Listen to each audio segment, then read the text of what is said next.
మాకు బయట ప్రెస్ మీట్స్‌లో కానీ, లేకపోతే ఏదన్నా డిబేట్స్‌లో గానీ, ఇంటర్వ్యూస్‌లో గానీ కనిపించే సందీప్ రెడ్డి వంగ గారు వేరు. అవును. సో, మీకు తెలిసిన Sandeep Reddy Vanga గారేంటి? He is really tough గై? లేదండి. ఆయన అంత ఇది టఫ్‌గా ఏముండదు సార్. జాలీగా ఉంటాం. ఎలాగా మనం అంటే కూర్చొని అలాగా జోకులు వేస్తూ అలాగా అంటే వర్క్ అలాగే మేము అలా మాట్లాడుతూ ఉంటాం సార్. అంటే చెప్పాలంటే చాలాసేపు సీన్ గురించి డిస్కస్ చేసి అలాగా మాట్లాడుతూ ఉంటాం. సడన్‌గా ఎప్పుడు ఇదవుతుందో తెలీదు. సడన్‌గా క్రాక్ చేస్తాము. అది ఒక పాయింట్‌లో అది క్రియేట్ అవుతది. అది ఆ మ్యాజిక్ అనేది. సో, అలా క్రియేట్ చేసిన యానిమల్ అంతా సౌండ్.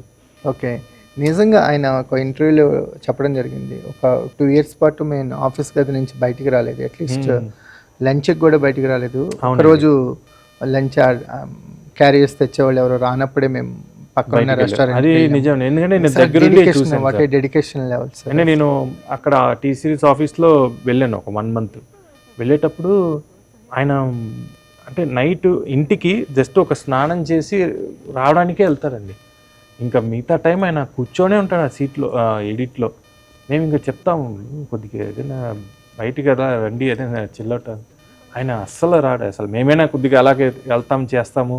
కొద్దిగా ఏదైనా అట్లీస్ట్ బయటకి ఒక గాలి పీల్చడానికి వెళ్తాం. ఆయన కూర్చొనే ఉంటారు యాక్చువల్లీ కంప్లీట్. ఒక పాయింట్లో అయితే ఆయనకి ఈ బ్రాంకైటిస్ ఇది వచ్చింది. అక్కడ పొల్యూషన్ వేరే ముంబైలోని.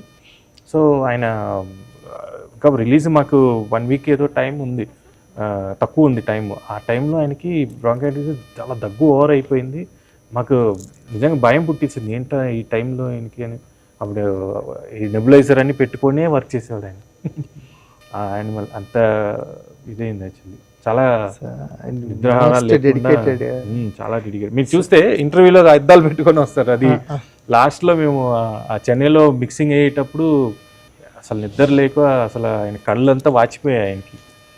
అది వచ్చి వెంటనే పడుకోకుండా మళ్ళీ ఇంటర్వ్యూస్ అటెండ్ చేసి కంప్లీట్ అన్నీ చేసి ప్రమోషన్లు అన్నీ ఇచ్చేసి చేయడం జరిగింది.